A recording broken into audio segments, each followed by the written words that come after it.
Le four de cuisson de briques. L'argile qu'on trouve ici, dans la vallée du lac Mälarderen,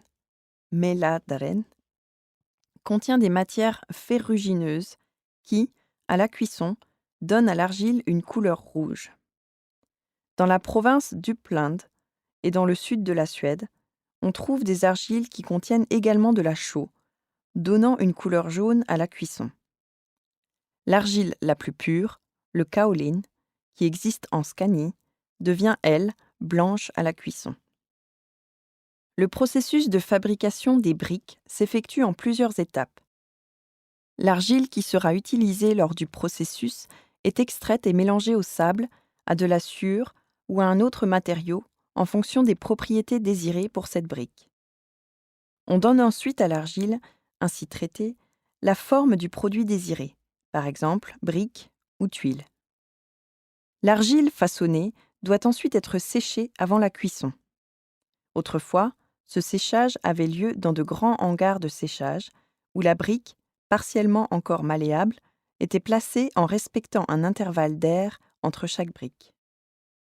La cuisson sert à rendre la brique solide et résistante aux intempéries. La température normale est de 800 à 1000 degrés pour la brique ordinaire. Initialement, la cuisson était effectuée dans des fours au feu de bois, où la brique à cuire était maçonnée dans une chambre fermée qui était chauffée grâce au gaz chaud de la fumée. Par la suite, deux types de fours ont principalement été développés, le four circulaire et le four tunnel.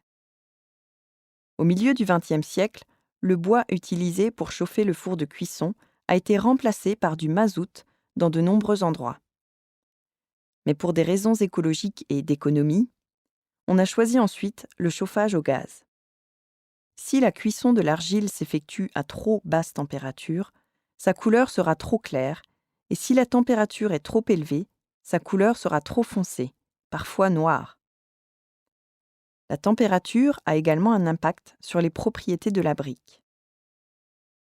Auparavant, la fabrication de briques dans notre région avait un caractère saisonnier. La raison en était que l'extraction du matériau brut, l'argile, était difficile et que les sites de fabrication n'étaient, en outre, pas adaptés aux rigueurs du climat hivernal.